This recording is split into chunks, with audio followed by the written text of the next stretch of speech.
అది మటుకు ఆందోళన కలిగిస్తుంది. సార్ మహిళా జర్నలిస్టుల టార్గెట్ రిపోర్టర్పై అసభ్య మార్పింగ్లు, నీచమైన కామెంట్స్, ముస్లిం స్త్రీలపై ఏఐ. చాలా ఘోరం అండి. ముస్లిం స్త్రీలది మనం మాట్లాడాము. ఏఐ అనేది ఉపయోగించి ముస్లిం స్త్రీలను టార్గెట్ చేసి వాళ్ళ మామూలు ఫోటోలే చేసి అసభ్యంగా చిత్రించడం, ఇది అంతర్జాతీయ చర్చ అనేది ఒక అంశం. కానీ రిపోర్టర్స్ తెలంగాణలో ఇప్పుడు శ్రీనిధి విప్లవశ్రీ అని ఆమె పేరు, జర్నలిస్టు, మొన్న కాక్రోచ్ జనతా పార్టీ వాళ్ళు ప్రదర్శన చేస్తుంటే ఆ ప్రదర్శనను ఆమె కవర్ చేస్తూ మైక్ పట్టుకొని అడుగుతూ ఉన్నారు. ఈ బొమ్మలు వద్దులే, అడుగుతున్నారు. అడుగుతుంటే ఆమె ఫోటో మార్ఫింగ్ అండి. ఆమె ఫోటో మార్ఫింగ్ చేసి ఒకటి ఫేస్బుక్లో పెట్టేశాడు.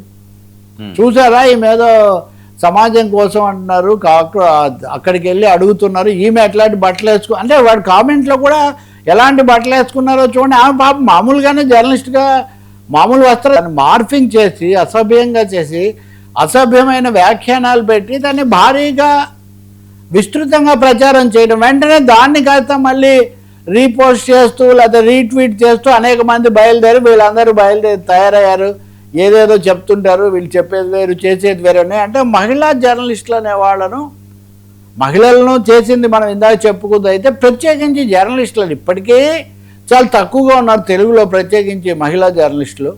ఇంకా చాలా జాతీయ స్థాయిలో కొన్ని రాష్ట్రాలతో పోలిస్తే తెలుగులో తక్కువే. ఈ ఉన్న వాళ్ళను కూడా చాలా అవమానించడానికి, వెనక్కు కొట్టడానికి ఒక పెద్ద ప్రయత్నం. ఈ మార్ఫింగ్, అసభ్యమైన కామెంట్స్, ఎవరైనా కానీ మహిళలు పోస్టింగ్లు పెట్టినా, కామెంట్స్ చేసినా, అభిప్రాయాలు చెప్పినా మీరు ఒకసారి చూడండి. మీరు గతంలో తులసి చంద్ లాంటి వాళ్ళను చేశారు, ఇంకా ఒక 4-5 పేర్లు ఉన్నాయి ఇట్లా చెప్పాలంటే. ఇంకా ఒక దారుణమైన అంశం జరుగుతుంది ఏంటంటే, ముఖ్యంగా మహిళా జర్నలిస్టులతోనే మహిళలను తిట్టించడం. బండి సంజయ్ ఉదంతం వచ్చినప్పుడు మనం చూసాం.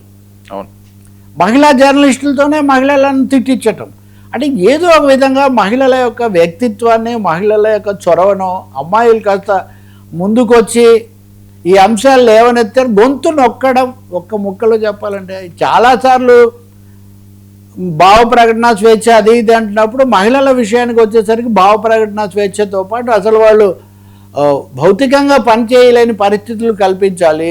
బూతులు తిట్టేసి, నీచమైన వ్యాఖ్యలు చేసేసి, వాళ్ళని చాలా చౌకబారుగా చేస్తే అప్పుడు ఆటోమేటిక్గా వాళ్ళు ఒక చాలా పెద్ద కుట్ర జరుగుతుంది.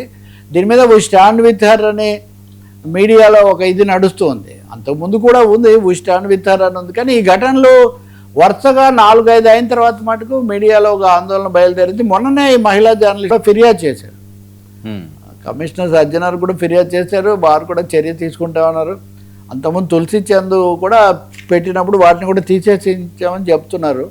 ఇక్కడ దీని వెనక ఉన్న ఈ ధోరణి, ఈ లక్షణం చాలా ప్రమాదకరమైంది. వాళ్ళు మన మహిళలు కదా, మన సమాజానికి సంబంధించిన వాళ్ళు కదా, సమాజం కోసం ఏదో చేయాలి అనే ఉత్సాహం కొద్దీ వస్తే అవమానపరిచి, పైగా ఇలా చేసే వాళ్ళలో చాలామంది సనాతనం, ఏ సనాతనం చెప్పిందండి స్త్రీలను అవమానించమని?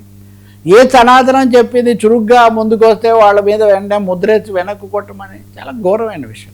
కాబట్టి మహిళల మార్ఫింగ్ అనే విషయంలో మీడియా కూడా చాలా ఒక తీవ్రమైన వైఖరి తీసుకోవాల్సిన అవసరం ఉంది. వీటిని ఖండించాలి. నా ఉద్దేశంలో పోలీసులు కూడా అనేక అంశాలను నిరోధించినట్టే దీని మీద కూడా పూర్తి సమాచారం ప్రజలకు ఇవ్వాల్సిన అవసరం కూడా ఉంది. మనం తప్పకుండా మహిళల జర్నలిస్టుల మీద జరుగుతున్న వీటిని మనం ఖండిద్దాం. ఇంకా ఇప్పుడు ఒక్క మాట చెప్తా, మంత్రులుగా ఉన్నవాళ్ళు, పెద్ద పెద్ద కుటుంబాలకు సంబంధించిన వాళ్ళని కేవలం స్త్రీలైన కారణంగా రకరకాలుగా మాట్లాడుతున్నారు. ఇది కనుక మనం అరికట్టకపోతే అసలు మన నాగరికత వెనక్కిపోతున్నట్టు లెక్క. నాయకి నాగమ్మ, మల్లమాంబ, మొల్ల వీరబ్బ, మాతల కన్న తల్లేరా అని అవన్నీ పాడుకుంటూ ఇప్పుడు మన కాలంలో ఉన్న వాళ్ళని మనం గౌరవించలేకపోతే ఏమన్నా అర్థం ఉందా? సార్, తలవంచిన ట్రంప్, నిలిచి గెలిచిన ఇరాన్. వెర్సైల్స్లో నిన్న ట్రంప్ సందేహాలని పక్కన పెడుతూ సంతకాలు చేశాడు ట్రంప్ గారు, అలాగే ఇరాన్ తరఫున పెంజెన్స్కి. వెర్సైల్స్లో 2వ ప్రపంచ యుద్ధ కాలంలో కూడా చాలా చారిత్రాత్మకమైన ఇది జరిగినటువంటి చోట ఇది చేశారు. చేసిన తర్వాత ఒక 300 కోట్లు ఇరాన్ పునర్నిర్మాణానికి కూడా మేము సహాయం చేస్తాము అనే ఒక అంశాన్ని కూడా దాంట్లో పెట్టారు. అయితే ఆ నిధి ఎలా ఇస్తారు అన్నది అందులో స్పష్టత లేదు. కానీ ఓ 14 అంశాల ఒప్పందంలో ఇరాన్ పునర్నిర్మాణానికి సాయం చేయడం అన్న అంశాన్ని కూడా పెట్టారు. అది అయిన తర్వాత ట్రంప్ మామూలే కదా, చాలా గొప్పగా అది ఇది మాట్లాడారు. కానీ ఇప్పుడు అందరూ ప్రపంచవ్యాప్తంగా